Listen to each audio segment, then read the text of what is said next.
Nah, Assalamualaikum warahmatullahi wabarakatuh. Halo teman-teman, kembali lagi bersama saya Ramli Muhaimin. Di mana pada kesempatan kali ini, saya akan menyampaikan tentang tugas kuliah pengenalan lapangan persekolahan, yang dimana dalam PLP 1 ini, kami ditugaskan ke sekolah untuk melaksanakan observasi. Ada beberapa hal yang harus kami amati.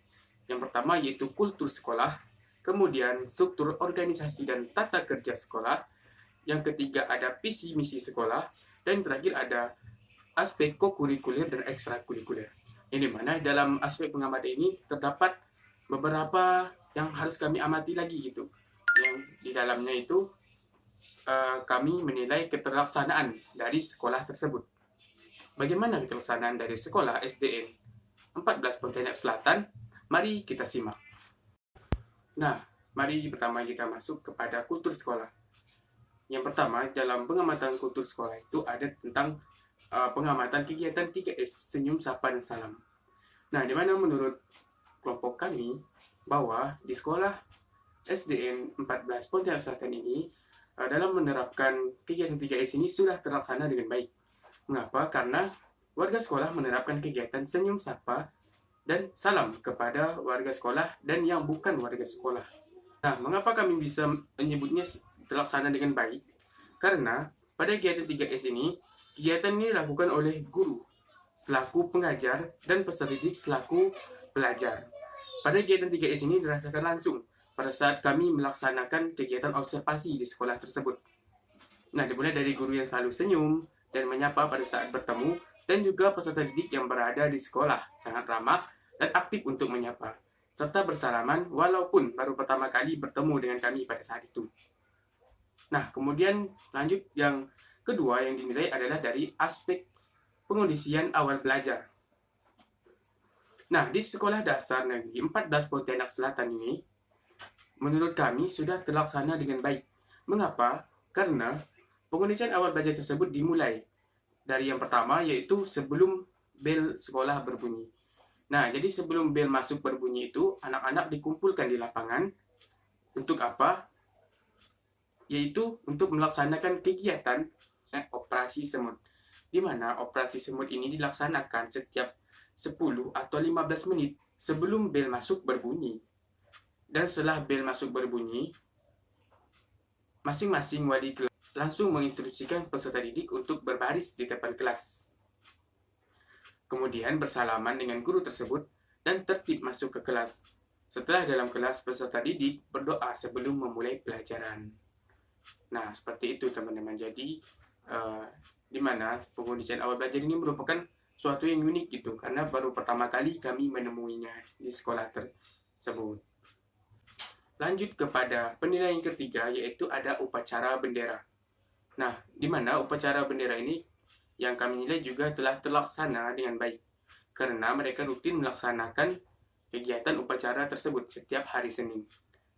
Nah, namun yang harus teman-teman ketahui bahwa upacara bendera di hari Senin sekolah ini tuh seperti tergantung cuaca, karena jika sebelum hari Senin itu hujan sampai malam atau sore, maka lapangan itu akan becek.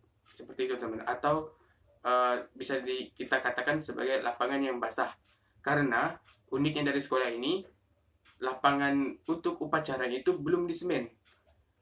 Nah, mengapa belum disemen?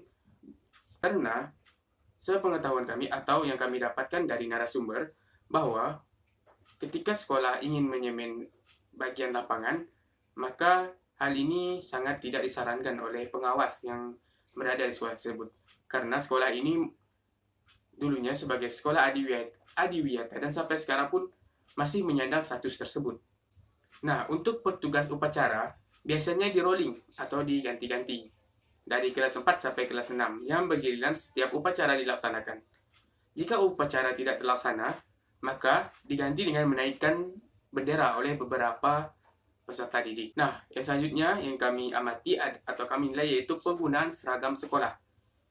Nah, di mana di sekolah dasar negeri 14 Pontianak Selatan ini sudah terlaksana dengan baik. Mengapa? Karena seragamnya itu sudah terjadwal teman-teman. Pada hari Senin dan Selasa, seperti biasa menggunakan baju putih dan celana kain merah untuk laki-laki dan rok merah untuk perempuan. Kemudian pada hari Rabu dan Kamis seperti biasa menggunakan pakaian batik dengan bawahan hitam atau rok dan celana hitam, dan kemudian pramuka seperti biasa di hari Jumat. Nah, untuk pakaian olahraga itu menyesuaikan setiap jam pelajaran olahraga. Kemudian selanjutnya itu anjuran menjaga kebersihan, di mana di Sekolah Dasar Negeri 14 ini sangat diperhatikan. Nah, kebersihan lingkungan itu, baik di lapangan, sekitar ruang kelas, dan di lorong, sekolah selalu diperhatikan. Contohnya anjuran tentang menjaga kebersihan dan buang sampah pada tempatnya banyak terdapat di beberapa pajangan yang ada di sekolah tersebut. Kemudian juga ada petugas kebersihan yang selalu menjaga kebersihan di sekolah. Nah, seperti yang kami temui pada saat itu, ketika kami sudah lewat di lorong, nah kemudian tidak lama berselang sekitar 5-6 menit, ada petugas sekolah yang selalu sigap untuk membersihkan lorong tersebut. Nah, kemudian kenapa kami bisa menilai ini sangat terlaksana dengan baik? Karena juga tadi telah disebutkan, di mana dalam pengkondisian awal juga, mereka sudah melaksanakan operasi semut. Nah, di mana kegiatan ini menurut saya sebagai pelopor menjaga kebersihan, dan siswa diarahkan untuk mencuci tangan. Setelah itu menjadi bagian bahwa sekolah sangat menganjurkan peserta didiknya untuk selalu menjaga kebersihan. Nah, yang selanjutnya itu anjuran menjaga ketenangan. Di Sekolah Dasar Negeri 14 Pontianak Selatan ini, guru sigap dalam menegur siswa agar selalu menjaga ketenangan selama pembelajaran dan juga pada jam istirahat. Selain itu juga terdapat ada beberapa pajangan di sekolah tersebut untuk menjaga ketenangan di sekolah. Saat proses pembelajaran berlangsung, biasanya guru itu menutup pintu kelas. Nah, itu juga fungsinya untuk menjaga ketenangan. Karena seperti yang kita tahu bahwa anak SD jika perhatiannya teralihkan oleh di luar pintu kelas, maka akan sangat sulit untuk menyimak pelajaran dan tenang dalam kelas tersebut. Nah, di sini teman-teman, mengapa kami bisa bilang bahwa anjuran menjaga ketenangan sekolah ini juga sangat baik dan penting? Karena pada saat kami melaksanakan observasi di sekolah tersebut, ada beberapa anak murid atau peserta didik yang pada saat kami di sana itu, mereka sedang bernyanyi di kelas pada jam istirahat gitu. Sehingga guru dengan sigap, ada 2 guru yang saya ingat itu, langsung ke kelas tersebut. Nah, untuk menegur anak-anak yang bernyanyi tersebut dan mengetuk-ngetokkan meja. Selanjutnya yaitu memanfaatkan waktu dengan baik. Nah, menurut kami, di Sekolah Dasar Negeri 14 Pontianak Selatan ini, anjuran menjaga waktu itu sudah baik.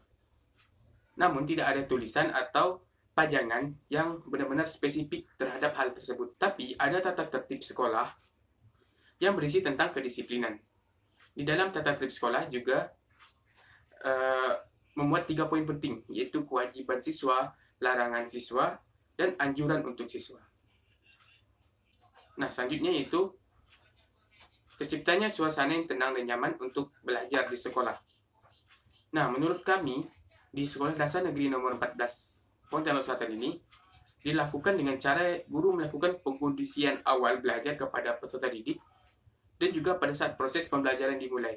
Nah, kembali lagi di mana uniknya itu, atau memang semua strategi guru, pada saat jam pelajaran berlangsung, pintu kelas itu selalu ditutup, teman-teman.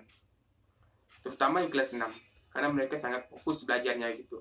Kemudian selanjutnya yaitu suasana di sekolah menyenangkan. Nah, untuk aspek ini, kami menilainya sudah baik, karena di Sekolah Dasar Negeri 14 Pontianak Selatan ini, pada saat kami melakukan observasi, siswa itu tidak ragu gitu untuk bermain di luar kelas, namun tetap menjaga ketenangan. Ketika jam istirahat juga, pada saat jam olahraga, terlihat semua peserta didik itu sangat aktif dan juga ceria. Antusias belajar peserta didik juga sangat tinggi, karena pada saat kami di sana, mereka itu tidak ragu itu untuk menyapa kami dan mengajak kami untuk mengajarkan mereka di kelas. Karena kebetulan juga pada saat kami melaksanakan observasi di sekolah dasar ini, ada kakak kakak tingkat kami yang sedang melaksanakan asistensi mengajar dan kampus mengajar. Oke, yang selanjutnya kita ke struktur organisasi dan tata kerja sekolah. Di mana dalam ini yang pertama itu ada struktur organisasi sekolah yang terpajang disertai nama dan foto. Kemudian struktur organisasi sekolah terperinci sampai pada siswa. Selanjutnya, struktur organisasi sekolah juga memuat tata usaha. Nah, di sini teman-teman, di mana menurut kami bahwa yang pertama yaitu struktur organisasi sekolah jelas terpajang nama dan foto, itu ketelaksanaannya baik. Karena yang kami temui di sekolah itu bahwa struktur yang ada mereka pajang itu terlihat jelas gitu, nama dan fotonya. Kemudian lanjut yang kedua, struktur organisasi sekolah sesuai jabatan yang berlaku saat ini. Nah, di mana yang ini ketelaksanaannya menurut kelompok kami itu tidak terlaksana karena tidak sesuai, masih menggunakan struktur organisasi lama dan ada beberapa yang tidak sesuai dengan jabatan tersebut. Menurut narasumber sendiri, struktur organisasi yang baru sudah ada, namun masih dalam proses pemesanan. Hal ini terjadi karena ada beberapa guru yang sudah tidak bertugas di sekolah dan adanya pergantian kepala sekolah. Kemudian yang ketiga, struktur organisasi sekolah terperinci pada siswa. Nah, ini menurut kami ketelaksanaannya baik karena strukturnya yang terlihat pada saat kami melaksanakan observasi itu sangat terinci. Ada seperti garis komando yang dari atas sampai terurai kepada siswa.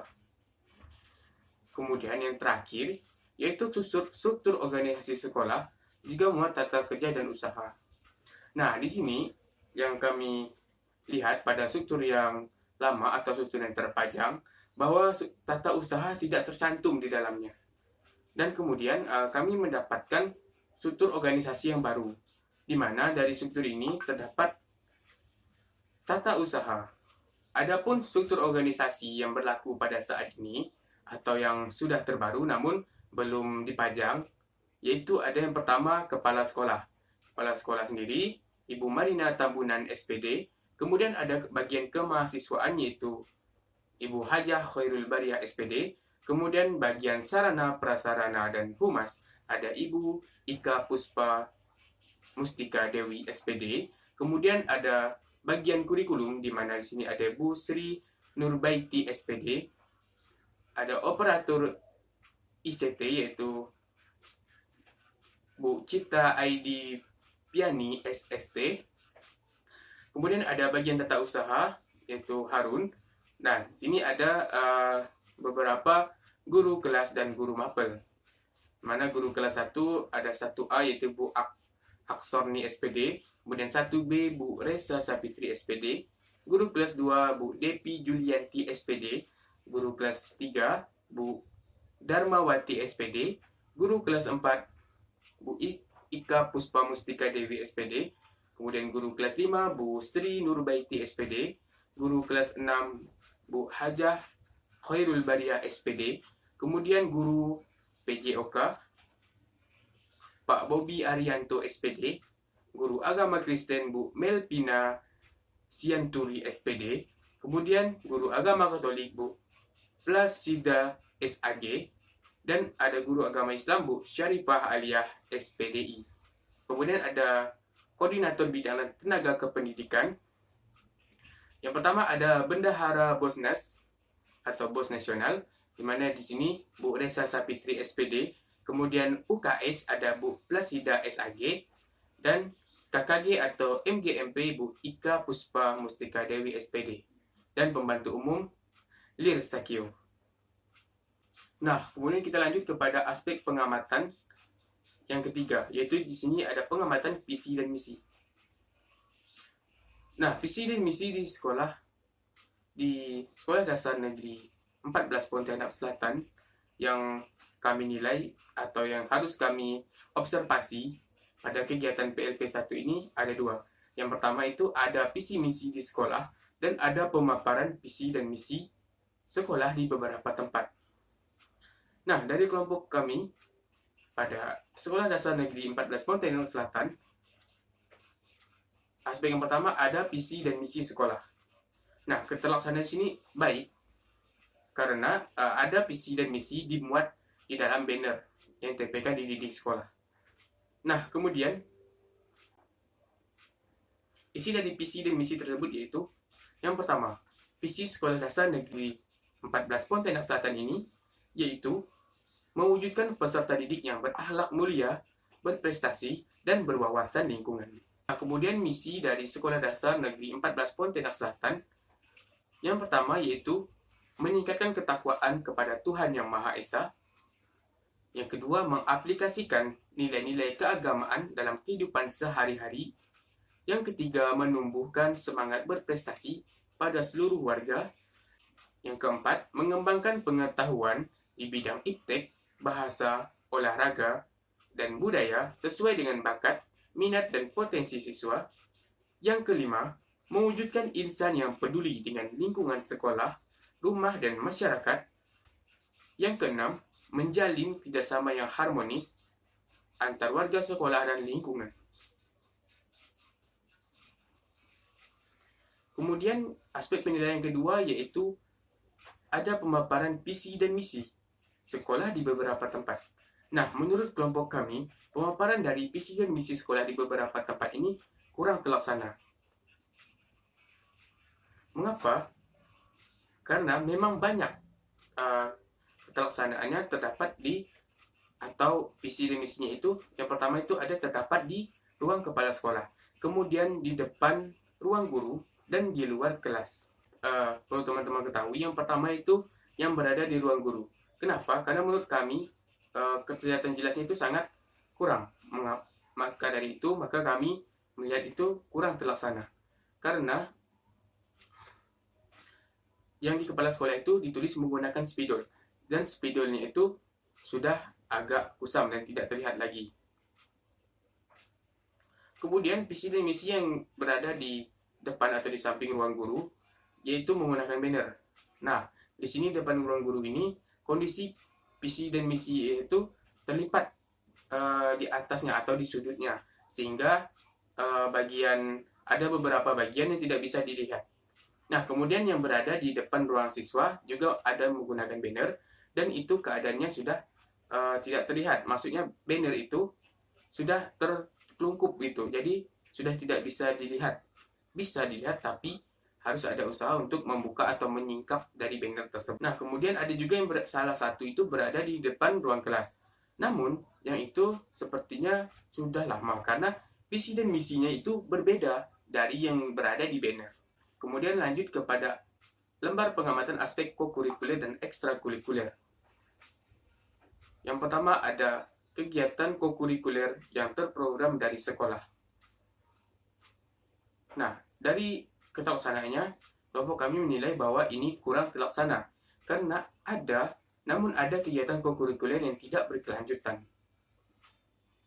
Kegiatan kokurikuler di Sekolah Dasar Negeri 14 Pontianak Selatan kurang terlaksana karena hanya satu yang terlaksana, yaitu kelas tambahan untuk kelas 6. Dan yang pernah dilaksanakan yaitu berkunjung ke PT Indofood dan juga museum. Namun, sekarang program kokurikuler kunjungan ini belum terlaksana lagi karena terkendala biaya dan sekolah tidak bisa memungut uang dari siswa.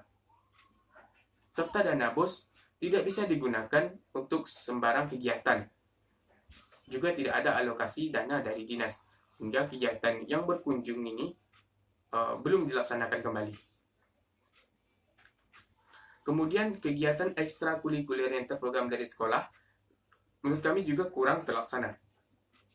Karena di Sekolah Dasar Negeri 14 Pontianak Selatan ini sudah terprogram, namun belum aktif dilaksanakan kembali. Hal ini terjadi karena adanya pandemi COVID-19 sampai sekarang masih belum terlaksana. Adapun ekstrakurikuler tersebut yaitu adalah pramuka dan karate. Kemudian ada jadwal kegiatan kokurikuler. Nah, menurut kami juga kurang terlaksana karena jadwalnya itu tidak ditulis dalam bentuk fisik, namun hanya secara lisan. Jadwal kegiatan kokurikuler di Sekolah Dasar Negeri 14 Pontianak Selatan kurang terlaksana karena untuk kegiatan kunjungan sudah tidak pernah terlaksanakan lagi. Namun yang masih terlaksana yaitu kegiatan kelas tambahan untuk kelas 6. Adapun jadwal kelas tambahan tersebut yaitu dari pulang sekolah atau sesudah selesai pembelajaran di sekolah sampai pukul 15.00. Dan sekarang kegiatan ini hanya dilaksanakan setelah pulang sekolah sampai pukul 13.00. Nah, kemudian ada jadwal kegiatan ekstrakurikuler. Menurut kelompok kami, jadwal kegiatan ekstrakurikuler ini juga kurang terlaksana karena ada untuk kegiatan pramuka saja. Jadwal kegiatan ekstrakurikuler di Sekolah Dasar Negeri 14 Pontianak Selatan yaitu pramuka, namun tidak tertulis secara bentuk fisik atau tidak ada di mading atau dimanapun. Tapi sudah ditetapkan bahwa kegiatan pramuka dilaksanakan di hari Jumat, yaitu pada pukul 9.30 sampai 10.00 waktu Indonesia Barat. Yang wajib mengikuti kegiatan ini yaitu dari kelas 3, kelas 4, dan kelas 5. Sedangkan karate hanya pada saat akan mengikuti event atau lomba. Karena dulu dari bidang karate ini dari sekolah ini pernah mengirimkan perwakilan. Nah, kemudian ada pembinaan kokurikuler dan ekstrakurikuler secara terprogram. Menurut kami, ini juga kurang terlaksana karena hanya kokurikuler dan ekstrakurikuler itu masih belum berjalan normal. Pembinaan kokurikuler dan ekstrakurikuler secara terprogram di Sekolah Dasar Negeri 14 Pontianak Selatan kurang terlaksana dengan baik karena semua kegiatan belum sepenuhnya terlaksana. Hal ini terjadi karena adanya COVID-19 yang tadi sudah dijelaskan bahwa mengganggu bagaimana aktivitas dari sekolah ini. Bukan cuma sekolah ini, namun semua sekolah pun merasakan hal yang sama karena adanya pandemi yang menyebabkan kita harus bisa menyesuaikan kembali bagaimana dan apa yang harus bisa kita lakukan. Kemudian, setiap guru menjadi pembina kokurikuler dan ekstrakurikuler. Nah, di sini menurut kelompok kami, pelaksanaan dari ini tidak terlaksana karena hanya beberapa guru yang menjadi pembina. Di Sekolah Dasar Negeri 14 Pontianak Selatan, tidak semua guru menjadi pembina dan kegiatan kokurikuler serta ekstrakurikuler. Tetapi hanya ada beberapa guru yang menjadi pembina. Seperti sebelum pandemi, yang menjadi pembina pramuka adalah Bu Ika Puspa Mustika Dewi SPD, serta guru lain membantu jika diperlukan. Sedangkan untuk kelas tambahan, yang menjadi pembina adalah wali kelas dari kelas 6, yaitu Bu Haja Khairul Bariyah SPD. Selanjutnya, setiap siswa wajib mengikuti kokurikuler dan ekstrakurikuler. Nah, dari kelompok kami, di sini kurang terlaksana karena wajib bagi kelas 3, 4, 5, dan 6. Sedangkan kelas 1 dan 2 itu tidak diwajibkan. Di Sekolah Dasar Negeri 14 Pontianak Selatan, tidak semua siswa yang wajib mengikuti kegiatan ekstrakurikuler seperti pramuka, di mana kegiatan pramuka ini hanya diikuti oleh siswa kelas 3, 4, dan 5 yang wajib mengikutinya. Sedangkan kelas 6 wajib mengikuti kegiatan kokurikuler, yaitu kelas tambahan dalam rangka mempersiapkan untuk menghadapi ujian akhir. Selanjutnya ada pembinaan di setiap kelas. Selanjutnya ada pembelajaran di setiap kelas. Menurut kelompok kami, pembelajaran di setiap kelas ini sudah terlaksana dengan baik. Karena pada saat kami melaksanakan observasi atau pengamatan di Sekolah Dasar Negeri 14 Pontianak Selatan ini, kami pun melihat bahwa mereka tidak terganggu dengan kedatangan kami dan tetap melanjutkan pembelajaran. Nah, hal ini membuktikan bahwa pembelajaran di setiap kelas itu sudah berlangsung di sekolah tersebut. Kemudian ada jadwal pembelajaran tambahan. Nah, sini pun juga sudah terlaksana dengan baik karena tadi jelas sudah kegiatan kokurikulernya itu ada kelas tambahan bagi siswa kelas 6 atau peserta didik kelas 6 dan merangka untuk mempersiapkan ujian akhir. Kemudian, kesimpulan dapat saya ambil dari kegiatan pengenalan lapangan persekolahan 1 ini, di mana kegiatan ini dilakukan untuk mengenalkan mahasiswa dengan budaya yang ada di sekolah, terutama bagi kami yang dari Prodi Pendidikan Guru Sekolah Dasar. Jadi, hal ini dilakukan menurut kami sangat-sangat membuat kami itu tahu tentang apa sih yang akan kita laksanakan di sekolah dan bagaimana sih setiap sekolah itu. Dan video dari saya, atas perhatiannya saya ucapkan terima kasih. Wabillahi taufiq wal hidayah. Wassalamualaikum warahmatullahi wabarakatuh.